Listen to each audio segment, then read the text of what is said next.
Hey, hey, what's up? It's a Wednesday. You know what that means. I'm Dominic D'Angelo of Studio1Sports.com, and I'm here with Mr. Robert Karplis, WD Creative underscore ish on X. Robert, welcome back, my friend.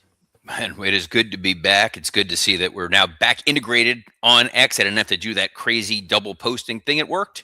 Nice. Yes, Virginia, there is a Santa Claus. Yes, I am back. Apologies for being out for the last several days, but man, it feels good to be sitting back in this chair talking to a very close to the camera, Dominic D'Angelo. There you go. Hey, look at that. I can't see up your nostrils. That's a benefit. What's also a benefit is saying hi to some of the folks joining us here today.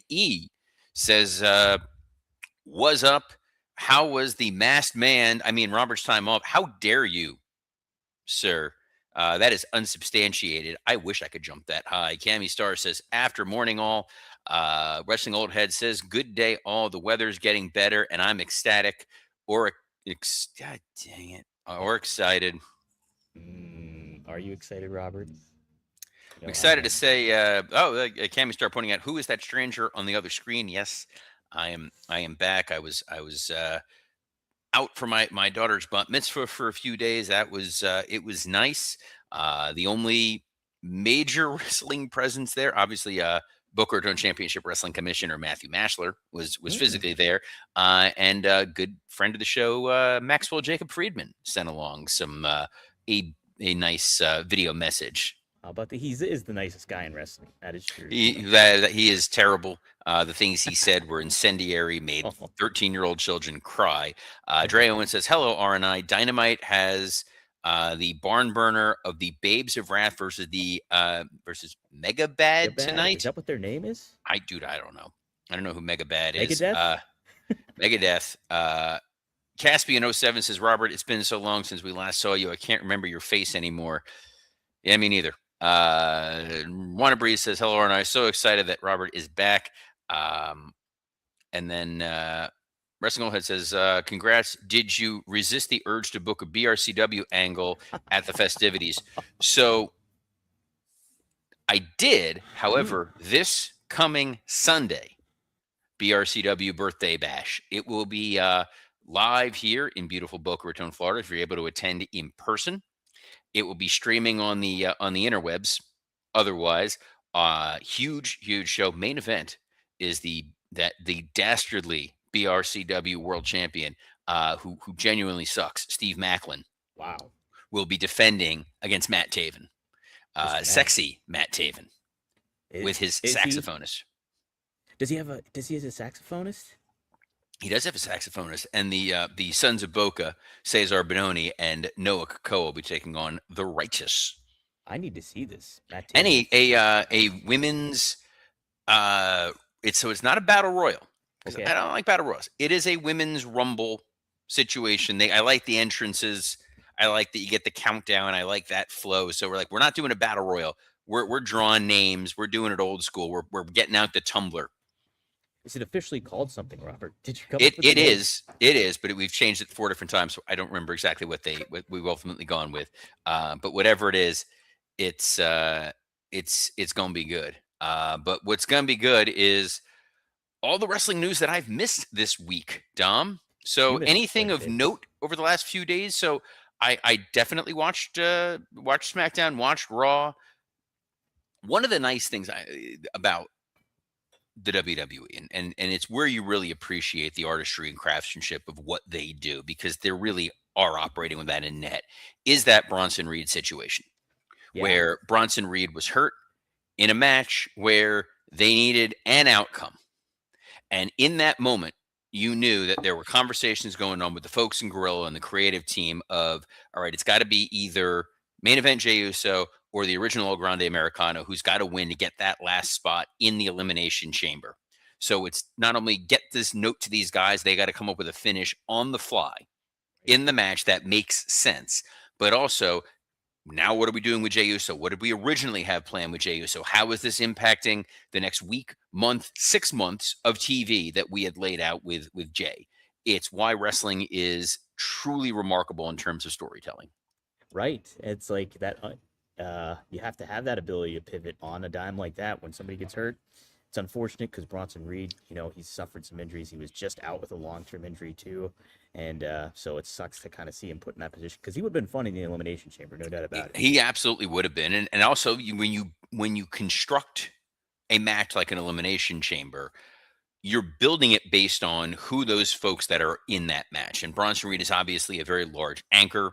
He's a physical bruiser who is going to be in there. So they were probably working out some spots and ideas around a guy based on his size, his strength, that he was going to be that Vader, that Bam Bam Bigelow. And now that guy is not there. And all due respect to Jey Uso is not an apples to apples replacement. Not whatsoever. Yeah, it's going to be interesting. I'm hoping it's just kind of like a little Jay makes an appearance here and then they correct course again and put him back on the tag team track because I just don't think he fits right now, Robert, and like singles stuff. So, yes, another thing you happen to not talk about that I've been wanting to cover with you is the Janelle Grant situation. She had a press conference on Friday. I talked about it with Scott Chaplin on Working Stiff for a little bit, and Look at you guys. How about that, huh? And Scott pitched the notion that this could be an indicator that she's ready to lose this case. But Robert, obviously you're a lawyer. Wanted to get your legal perspective on it all and what you kind of think this means and what you thought about what she had to say as well. So I'm looking at it now, and it looks like the press conference was related to NDAs. Correct. That the idea is that the NDA had been weaponized in some form or fashion. Is that generally the gist of it? Yeah, they covered that a lot. And the current, she actually took some notion, like some spots here too at the current WWE product as well and what they were doing. She took some shots at the WWE in terms of what? In terms of them referencing potential storyline that tied to her situation with Vince McMahon, the Dominic Mysterio with the text messages from Liv Morgan from last year. She didn't reference that outright, but she did say that, some of this stuff was playing out on TV, basically implied that. And then another thing, too, is that she cares for people that are still in that situation that are kind of under high tense situations still there. So I'm gonna try to thread it. And again, I haven't really had a chance to dig in on this too terribly, but this is off the top of my head. Generally, the concept of a non-disclosure agreement, in theory, is that it's in most instances it's the two parties want to discuss something that is confidential that they do not want out there in the general public, and that there's ample consideration being given by both parties to conceal that particular piece of information. Where I typically see it in a corporate environment is company A wants to purchase products from company B. They want to be able to discuss fully, I want to be able to use these products. Here's how my network and systems work. Explain to me how your products work. Explain to me your pricing that you're going to give me that our competition doesn't need to know about. And it's under NDA because it's highly specific. It's not something that you would get if you're going to go buy a car. Anybody can go and it's the car is a car is a car. But if you're buying something really highly narrow and specific, and I'm using a completely different industry than I'm in, but I'm going to use the home security space. So if you are ADT, and ADT is saying we are going to configure a security system for your corporate headquarters, we need to understand the schematics of your building, how your alarm systems work, what your codes are. Really sensitive material that needs to be protected under a non-disclosure agreement.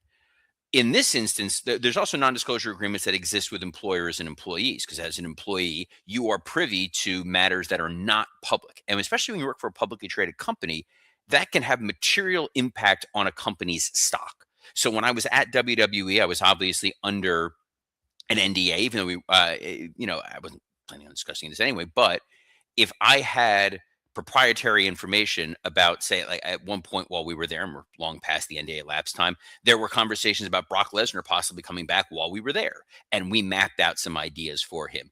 If I, in that safe space where, hey, we can discuss whatever we want, I were to let it get out that we're having conversations with Brock, that would A, impact our negotiations with Brock Lesnar, and B, if all of a sudden Wall Street thinks Brock Lesnar is absolutely going to show up, it may impact the stock price. And if Brock doesn't show up, you've now harmed that company. In this particular instance, from what I understand, Janelle Grant signed an NDA based on the relationship that she had with Vince McMahon. And in exchange for not disclosing what was going on, she was being duly compensated for that. In that particular instance, she didn't breach the NDA because she wanted to continue to receive payment. And this only came to light when that payment ceased. An NDA is not going to stop her from filing criminal charges against Vince McMahon if that is what she so desired to do. And if at that point in time they say, well, you've breached the NDA, all right, maybe they're not going to continue to pay her the money in exchange for signing the NDA, but that's not stopping her from being able to pursue any criminal wrongdoing that may have been done by Vince McMahon or World Wrestling Entertainment. It's where I have a little bit of an issue with ultimately trying to figure out what was going on in this particular matter, or what is that she's looking to do. The idea that you're weaponizing an NDA is you need to keep your mouth shut or else. And it's that or else piece that I'm really trying to grasp. That if they're saying you have to sign this non-disclosure agreement, we're doing horrible things to you, and if you go publicly about this, we're going to fire you in some sort of retaliatory manner, you probably have other legal recourse that you can go and pursue. I do kind of lean on Scott's piece that it looks like they're trying to push this to some sort of private arbitration where she would get a monetary settlement and this information would not get disclosed, nor would it go in front of a jury.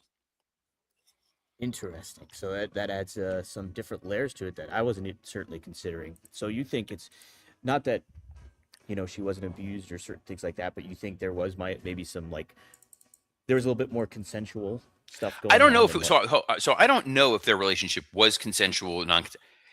I read the allegations that she had filed. I read McMahon's defense, Mm-hmm. the court filings, and the court filings on his side painted a far different story, which is obviously going to happen when there's two parties involved in a lawsuit. Each party is going to say their piece. That the relationship may have started consensual and then moved to a position where it wasn't, or it started at a non-consensual position and maintained that pace across the board. That's different than this NDA concept, which is, well, I'm not going to disclose any of this information because I'm legally prohibited, or else I'm going to face retaliatory action. It doesn't really pass the straight face test that you're going to face retaliatory action because you've brought to light something that was illegal. That is not the purpose of a non-disclosure agreement. It is not preventing somebody from going to the authorities. That's the part where I would have to look a little bit further into what the purpose of this was. I understand this notion of silencing employees from trying to be there's whistleblower laws that protect them. There's all sorts of mechanisms that have been put in place to ensure that an employee is not suffering sustained abuse going forward. In this particular matter, because she does have a fiduciary incentive for her side to be triumphant, winning in the court of public opinion is always going to be favorable. Yeah, for sure. For sure. Interesting, Robert. I'll be intrigued to see what more unfolds with this, and if you get further clarity and perspective on it, and get your thoughts on it, because wow. Watching that on this weekend was pretty wild, and first time we get to see her speak and everything like that. So and by the way, it's absolutely, it's difficult to watch someone who has been the victim, especially in this particular sort of very sensitive situation. It's also very, very tough to think that these are the kinds of actions that a person may need to take who has been the victim of some sort of sexual assault or sexual misconduct, that they have to be thrust into a public spotlight. And I know one of the biggest issues that she had was that she was publicly outed by the Wall Street Journal. Right. That they put her name out there. And that in and of itself is wrong. That's one of those things where you hear it and you see it and you're like, this is that piece is really not right. Victims absolutely have rights, and part of that is you have a right to your own privacy and confidentiality, and you should be able to go forward in that regard. I don't know that necessarily ties to the NDA component, but there is no way to pivot. There isn't. Thanks, Dom. It's so good to be back, and this is where we're at. But there are other there's positive stuff going on in the world of wrestling. Tonight is Dynamite. I know on Raw Monday night. I'm just taking a quick look to see if there's anything of major significant note. Yes. While you do that, I'm so excited, and I just can't hide it. I'm so excited. All right. I did a little sit dance in public for that. Yes. Roman Reigns stinks, and the CM Punk storyline is dying a very slow death. Listen, I thought Raw was dying a very slow death overall. Raw was an odd episode because the obviously the vision injuries, they really are the Springfield softball team playing for the nuclear power plant. Like losing Seth Rollins, losing Braun Breaker, losing Bronson Reed, you're now stuck with Austin Theory and Logan Paul. And God bless Paul Heyman for immediately latching on to Brock Lesnar and being like, well, we're doing the open challenge piece. And the smart thing about that open challenge piece is they announce the dates of the next places that Brock's going to be. So it's a way to advertise that Brock's going to be on these shows without really him having to do anything. Yeah, that whole thing though, it just felt so like heavy-handed promotional. And I know you want to get those dates out in front of the public and everything, but it all this combined with what they did, like some of the segments, that Liv Morgan Dom segment, and, her picking that, all that just felt flat. It felt very flat. That crowd in Atlanta did not seem to understand what was going on for a lot of that show. The Punk stuff, where he's trying to maintain this Finn Balor feud, which is an interesting story in theory to Yeah. be telling, but now it's clouded by this notion of, and then there's Roman who's not here. So now I'm going to have to carry both sides of that feud, which is why I was not in favor of this to begin with. I said that's exactly what's going to happen. Punk's going to have to carry the water for both sides, and when Roman shows up, the audience is going to be so excited to see Roman Reigns, they're not necessarily going to remember, oh yeah, maybe we're not supposed to like him, or they're going to be resentful towards him. It's a muddied story. The thing that wasn't muddied was the end of Raw with the AJ Styles farewell. Yeah. They brought all those people out there. They flew in Frankie Kazarian. You brought in Nakamura. You brought in the Good Brothers. You had, Abyss. Yes. And really didn't do anything with anybody. AJ gave a very good promo to stop a lot of the talk that was going on out there. Mhm. That, well, I took the gloves off and then I put them on. I don't know if this was always the plan. Really? There's two sides to this. Either AJ did what he did to keep his options open at the Rumble, Mhm. and then they subsequently went to him and they're like, hey, this sent a message that we didn't want sent. So we're gonna fix this by having you go out there, explain that you wanted to sort of retire in Atlanta in front of your family and say goodbye to the fans. And then here's your big surprise. We're putting you in the Hall of Fame, and it's a guaranteed paycheck for the rest of your life. So you think there might have still been some incentive for AJ to continue wrestling? Is that what you mean? And then like WWE came out with another offer. So I potentially, don't like, know what? that this is the strange thing about it. I genuinely do not think that AJ Styles was actively considering wrestling again. He didn't fully close the door by putting the gloves back on. So the idea there may be a paycheck in 3-5 years for a one-off thing, you never know. You get a WWE talent that winds up getting really hot, and they go, "This would be a really good match to put that guy in there with AJ Styles." Hey, maybe we can go down that path. Saudi decides that they want it. Like maybe we do Saudi. So there's a couple of different avenues. I don't think that AJ was considering going to AEW. Okay. But as soon as the gloves went back on and he went into the back, the internet all started to book a series of AEW dream matches going, one more match with Kenny would be amazing. AJ and the Bucks teaming up again would be a lot of fun. AJ and Osprey, AJ and Swerve.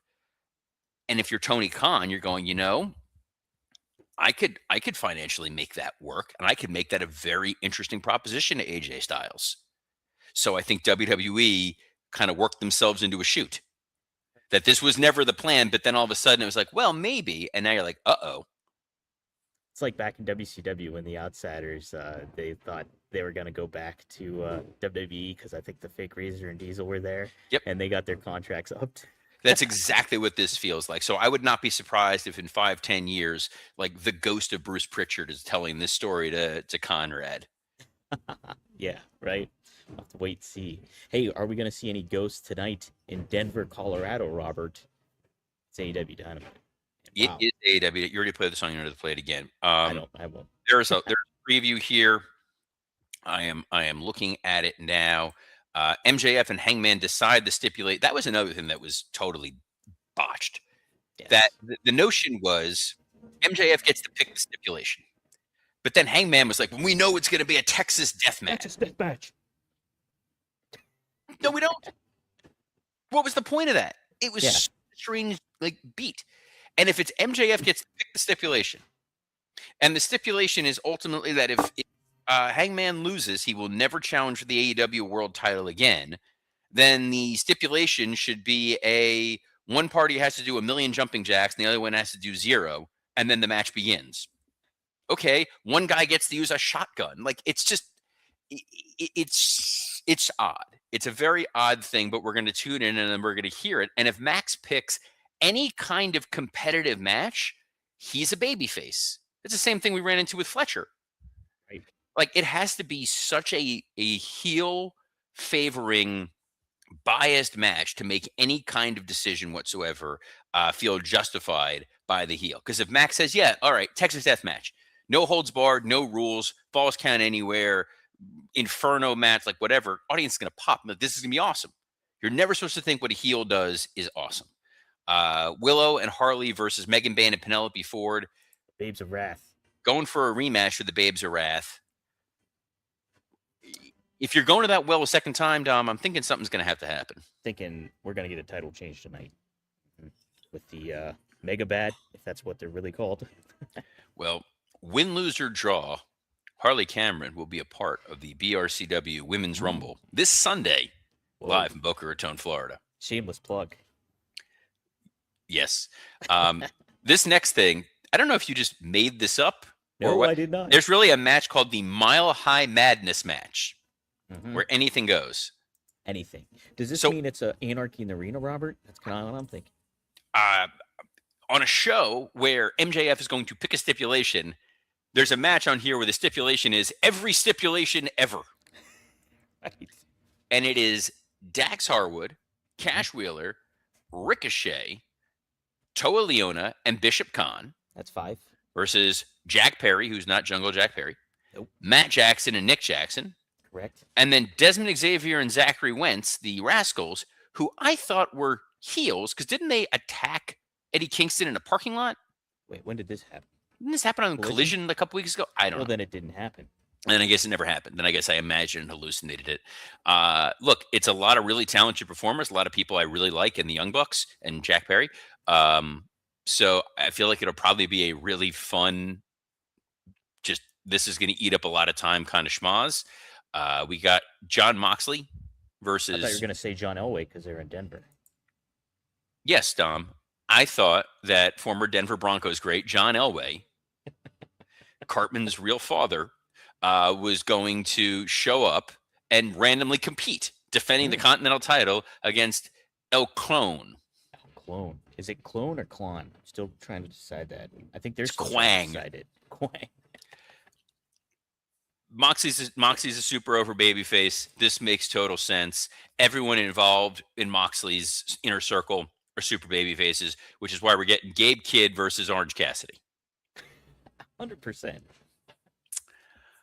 I hope they unmask El Clone. I just want to know who he is.